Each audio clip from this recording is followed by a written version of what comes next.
हाँ जी जड़ियो, क्या स्टोरी है। हम वापस आ गए फिर से एक और वीडियो के साथ। अस्सलाम वालेकुम एवरीवन, कैसे हैं आप सब लोग। आज हम जिस गाड़ी का रिव्यू लेकर आए हैं that is Toyota Yaris. Toyota Yaris जो था वो एक कॉम्पैक्ट सेडान 3 डब्बा है जो टोयोटा पाकिस्तान ने 2020 में लॉन्च किया था with replacement of Toyota GLI and XLI।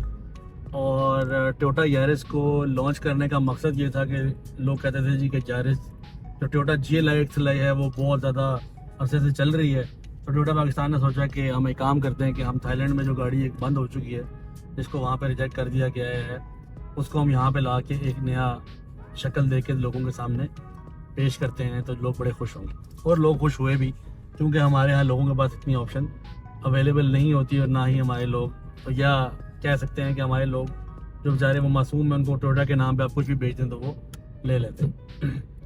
Toyota Yaris 2020 में लॉन्च हुई थी और टोयोटा यारिस के जो बेसिकली जो हैं वो 6 वेरिएंट लॉन्च किए गए थे, जिसमें टोयोटा यारिस में 1.3 और 1.5 में 1.5 में 2 और 1.3 में 4, टोटल 6।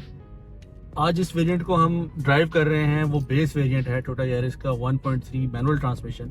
इसमें 1.3 CVT आता है, 1.3 एटिव CVT आता है और 1.3 मैनुअल एटिव आता है। एटिव और मैनुअल में जो फ़र्क है, वो एटिव जो है वो एलॉय व्हील्स के साथ आता है और जो नॉर्मल बेस वेरिएंट है वो व्हील कैप्स के साथ आता है। जैसे कि आपको पता होगा VX और VXR में हमने मुख्तलिफ वीडियोज़ में बताया है कि उसमें फ़र्क होता है।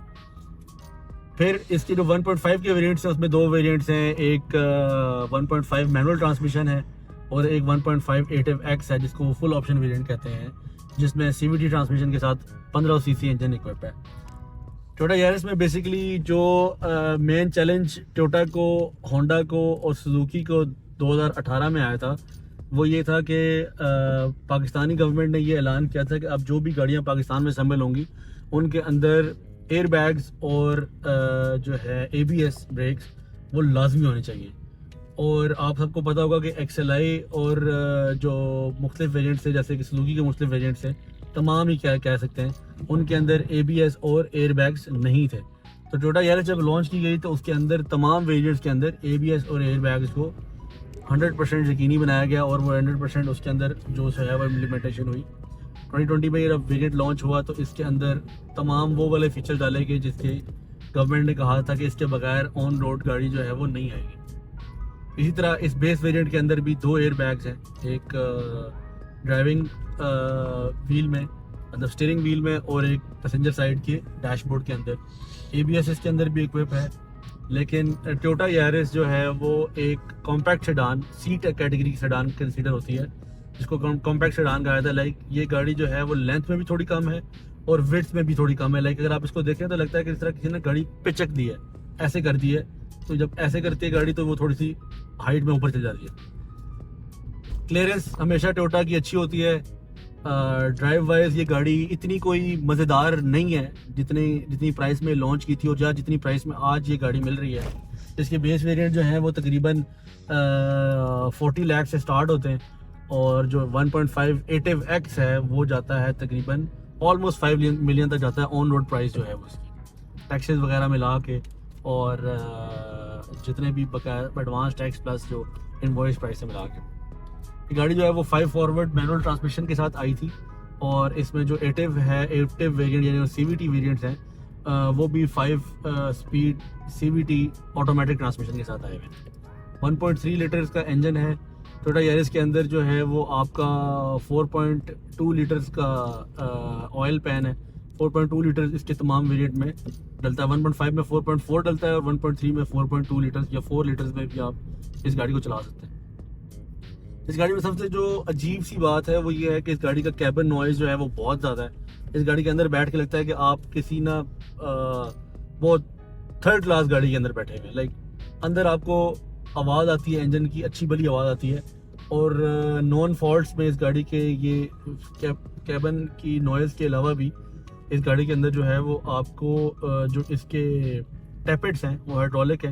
हाइड्रोलिक टैपेट्स जो हैं वो कुछ अर्सा चलने के बाद उनमें खट खट खट खट खट की आवाज़ आने लग पड़ती है।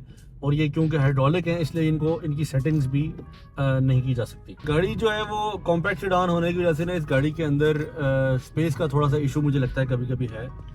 फ्रंट के ऊपर जो दोनों बंदे बैठते हैं वो बिल्कुल ठीक होते हैं, ईजी कंफर्टेबल होते हैं, लेकिन जो बैक सीट पे बंदा बैठता है ना उसकी लेग स्पेस का थोड़ा इशू है। स्पेशली ये गाड़ी, इसको आप 5 सीटर नहीं कह सकते। ये गाड़ी जो आपके पैसेंजर और ड्राइविंग सीट के पीछे बंदा बैठेगा वो शायद अगर नॉर्मल हाइट का बंदा है तो वो बैठ सकता है, लेकिन मिडिल में इसका जो कंसोल बॉक्स है वो ऐसा डिवाइड हुआ है फ्रंट और बैक के ऊपर कि उसकी वजह से वो गाड़ी जो है वो थोड़ी अनकंफर्टेबल होती है। लाइक अगर आप छोटे बच्चे को बैठाएंगे या एक मिड साइज़ का बंदा बैठेगा तो वो बैठ सकता है शॉर्टर जर्नी के ऊपर, लेकिन लॉन्गर जर्नी के ऊपर वो चीज़ आपको थोड़ी तंग करती है।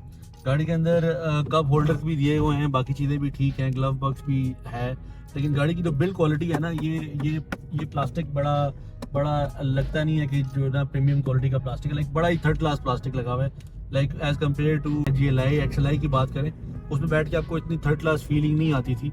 ये जो स्टिच्ड इंटीरियर का इन्होंने एक स्टिच लेदर इंटीरियर का जो एक पैटर्न दिया हुआ है ये प्लास्टिक वाला, ये मुझे समझ में नहीं आती इसकी क्या तुक बनती है। अगर आपने लेदर इंटीरियर या फैब्रिक नहीं देना तो इसको भी हम हटा दें। गाड़ी की अगर आप स्पीडोमीटर की बात करें तो ये एग्जैक्टली वैसी ही लुक का है जैसे टोयोटा विट्स का आता है जापानीज़ वेरिएंट का। राइट साइड पे आपको फ्यूल गेज मिलती है, मिडिल में आपको स्पीडोमीटर मिलता है और लेफ्ट साइड पे आपको RPM गेज मिलता है। इसी तरह जो इसका इन्फॉर्मेशन है वो बड़ी बेसिक है।